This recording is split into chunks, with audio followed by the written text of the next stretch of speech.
Let's have a big welcome for Mimi Villeneuve, everybody!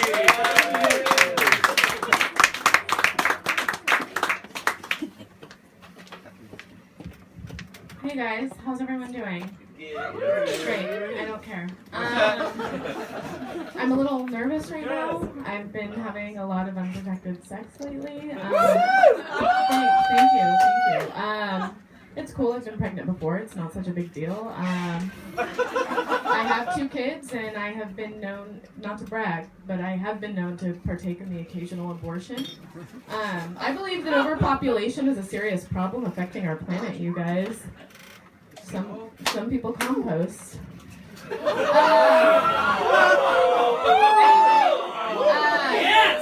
The other day I was talking to one of the survivors and she asked me if I knew what the word abortion means. And I said, yeah, I had a friend we called Skull Crusher in high school. And she said, what? And I said, and then I realized my kid was really asking me, what does abortion mean? What do you say to a small child? You guys keep it simple. Don't tell her what a speculum is. So I told her, abortion is why you have 1 sister and not 5. Because that's the truth. Mommy likes to keep it real, you guys. What am I doing with kids? Like, hopefully I look kind of young. Still, I have 2 children. I got knocked up in community college, you guys. Thank you, double loser. This isn't something I talk about often, but lately I've been doing a lot of therapy, and I feel like I can admit this. I was also in a ska band at the time. I played the bass in a ska band while I was 18 and pregnant.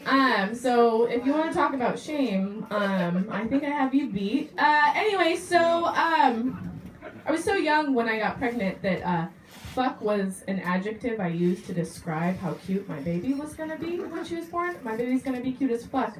Fuck is the verb that got me there. I was in one of my English classes, community college, and bitches were making fun of me, you guys. I was getting teased.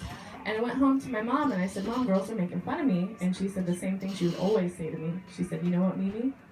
They're just jealous. And then she said, never mind. That's not right. They're making fun of you because they feel empty inside. And I said, I wish I felt empty inside too, Mom. I'm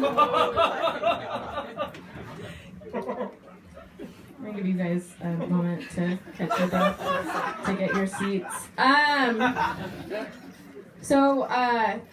You guys, I'm not very good at decision making. I think we've covered that now. I'm also divorced. My ex-husband, we were married for a while. He kind of looked like fat Justin Timberlake, so I think I stayed in the marriage maybe like a year longer than I should have under normal circumstances. When we divorced, my mother-in-law, while we were married, she was great. I really liked her. She was awesome. She wasn't meddlesome. But then we separated, and she kind of turned into super cunt. And she started saying things to me like, you know, Mimi, I don't think you tried hard enough. And this is all your fault. And I said, listen, Margaret, not her real name, doesn't matter. There's something you need to know about me. I love sucking dick. But you didn't have your son circumcised.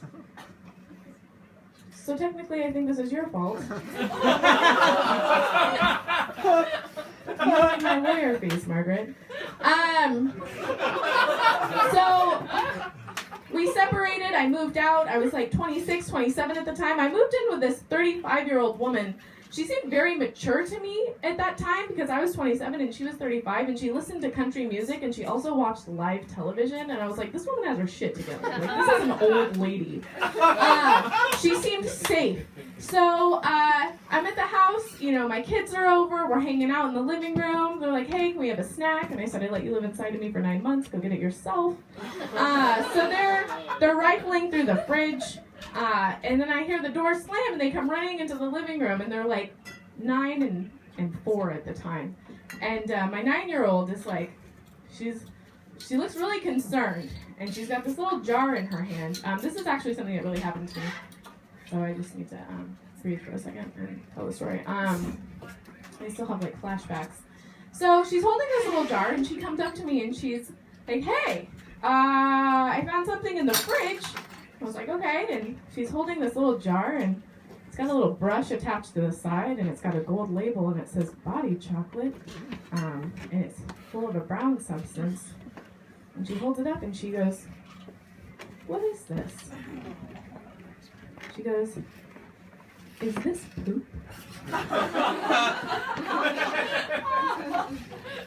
And I was like, yes.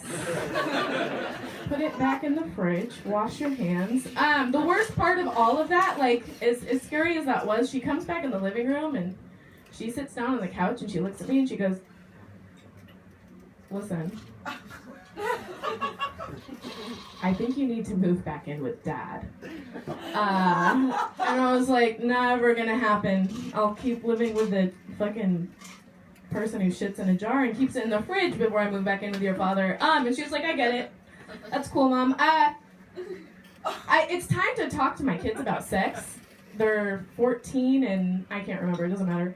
And I was like, all right, like, we're getting there. Like, it's time to have the discussion. Like, don't put dicks in your mouth yet. It's not time.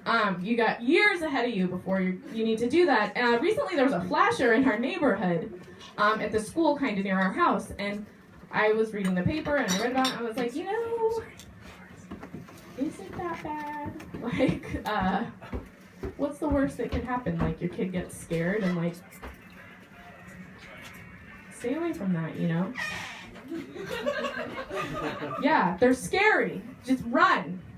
Run until you're done with college. Just run. How bad would it be if I paid the janitor, you know, to, like, you know, maybe they catch you, Ed. Maybe you're in the closet and it doesn't matter. I don't have enough money to pay you anyway. You guys, how did I get pregnant? Elephant in the room. I am really pretty. It's hard. It's hard being an attractive, ethnically ambiguous white woman living in the Bay Area. You know, sometimes I'm offered jobs that I'm not qualified for. When I went back to school after the kids were old enough, I had to enroll by law in art school. If you're under the age of 30 and you're white, you have to go to art school. It's a San Francisco law. It's recent. I'm 26, 27 in line. Have to get my picture taken for my photo ID. There's just the worst 18-year-olds you've ever met in your life at this art school. And they get my picture taken. Guess who's really photogenic? Me. The girl behind me, she wants to compare photo IDs after she gets her picture taken. She's looking at mine, she's looking at hers, she's like, oh my God, your picture came out looking so good. My hair looks so bad today, my picture looks so bad. And I was like, no. Your hair looks great. It's your face. It's not as symmetrical as mine is. You're gonna learn about that in, like, portrait drawing next semester. I spend a lot of time smoking weed, looking in the mirror, just because I don't know what else to do with my life at this point. It turns out the tip of my nose and my pupils form a perfect triangle, you guys. That's sacred geometry. That's a joke for dolphin lovers. I'm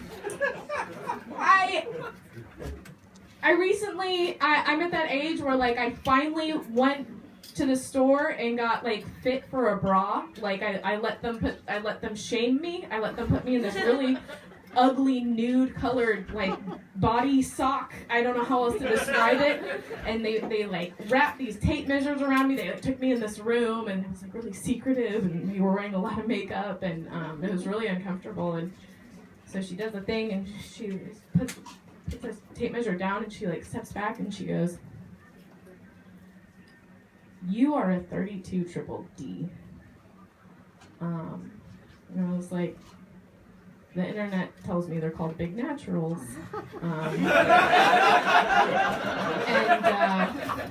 And she just nodded solemnly.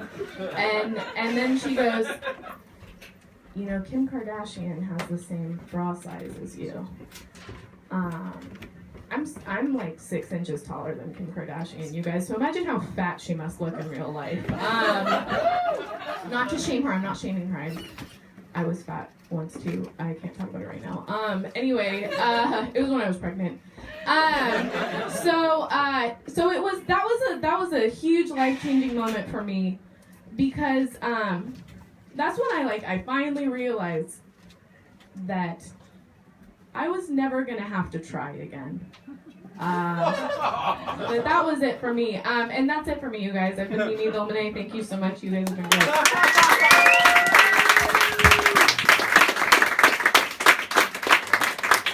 Mimi Vilmene, everybody, let her hear.